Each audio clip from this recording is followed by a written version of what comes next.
Em nosso estudo de hoje, a lição 35 do livro Seara dos Médiuns tem por título Caridade e Tolerância. Milhares de criaturas esperavam no coroado de louros, numa carruagem de glória. Ele, o grande renovador, deveria surgir numa apoteose de exaltação individual.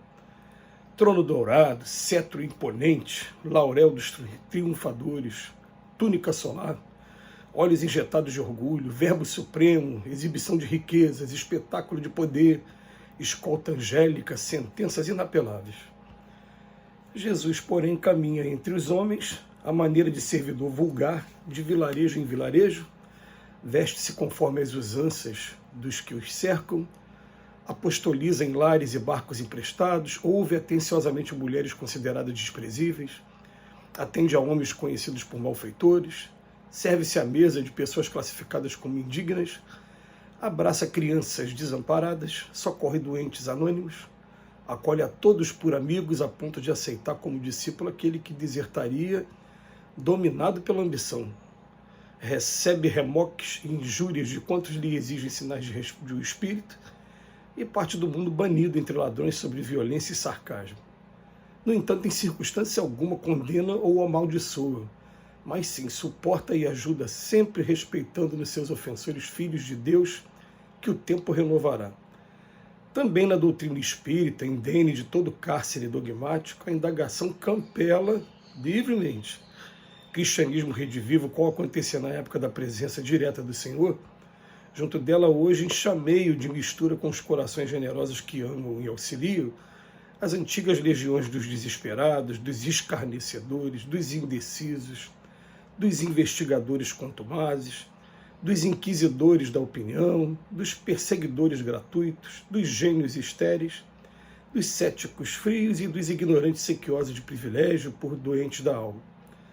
Entretanto, se Jesus, que foi um embaixador divino para manter-se ligado à esfera superior, exerceu a caridade e a tolerância em todos os graus, como fugir delas, nós, espíritos endividados perante a lei, necessitados do perdão e do amparo uns dos outros?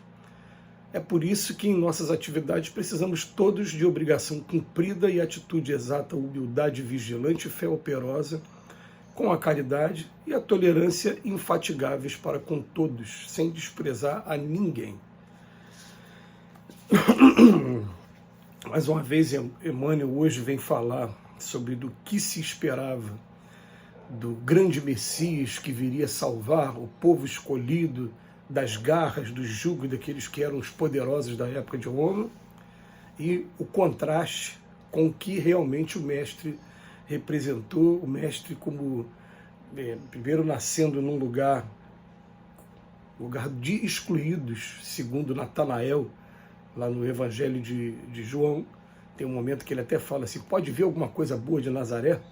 Está lá no relato do evangelista. E ele, filho de um simples camponês, que era José, ele foi apenas um carpinteiro, assim, a exemplo do seu pai. Carpinteiro era aqueles que não tinham a posse de imóveis, que construíam suas próprias ferramentas para trabalhar na construção civil, o pedreiro de hoje. E Jesus, ao invés de vir aureolado de poder, de riqueza, cetro, o que é que ele vem? Ele vem como servidor vulgar, andando de casa em casa, se veste de maneira bem simples, não tinha onde colocar nem a cabeça, uma pedra para colocar a cabeça, segundo a narrativa também dos evangelistas, e apostoliza em todos os lugares e atende as mulheres desprezíveis, atende malfeitores, de maneira que Joana de Ângeles certa vez usou esse termo. Jesus é o maior exemplo de centralidade que existiu. Para ele não existe marginalidade. Ele vai ao encontro daqueles que estão marginalizados para trazer todo mundo para o centro, dar a mesma oportunidade para todo mundo. E o que acontece com ele? Por fazer isso, ele acaba recebendo remoques, injúrias e acaba partindo do mundo, sendo crucificado entre dois ladrões, debaixo de muito sarcasmo.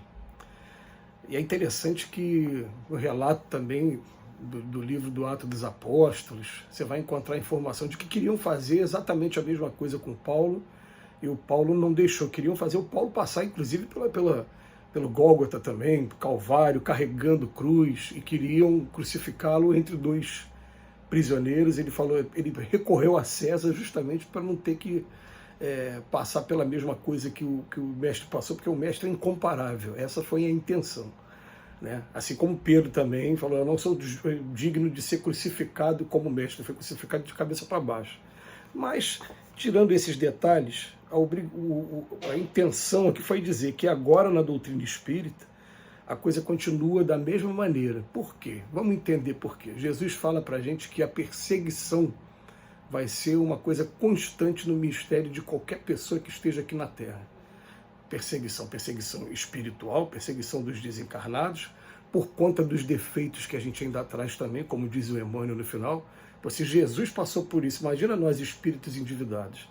Né? Mas principalmente por quê? Porque nós estamos hoje num mundo de expiações e provas e os espíritos vêm explicar o que é isso. É um mundo em que os espíritos vêm recém-saídos de mundos primitivos para cá, ficam durante um período aqui de aprendizado até que consigam o progresso para seguir a sua jornada para mundos de regeneração.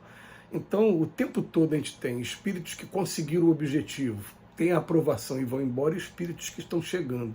E são esses espíritos que estão chegando ainda sem a compreensão do Evangelho, ainda muito materializados, ainda muito,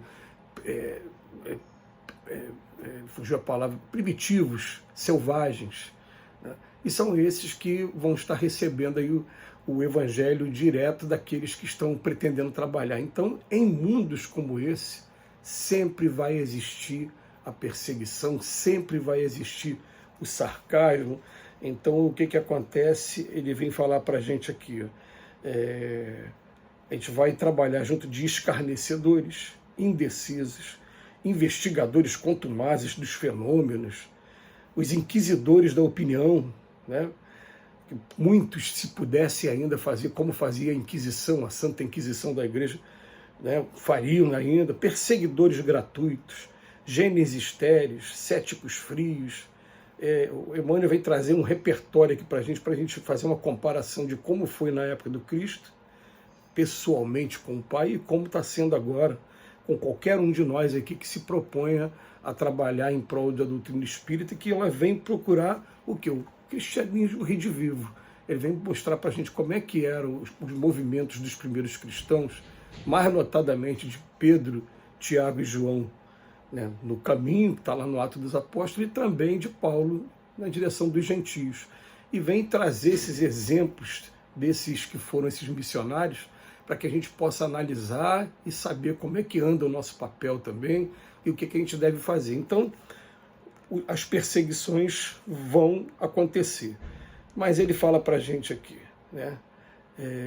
Entretanto, se Jesus, que foi o embaixador divino, para manter-se ligado à esfera superior, exerceu caridade e tolerância em todos os graus, como é que pode fugir delas? A gente precisa ir muito, estar aprendendo a desenvolver caridade e tolerância, e lembrar que até que a gente chegasse ao ponto que a gente está hoje de compreensão, de interpretação, nós também estagiamos um dia em alguma etapa de interpretação, de compreensão, mas ainda com muito mais egoísmo e vaidade e orgulho do que a gente tem hoje.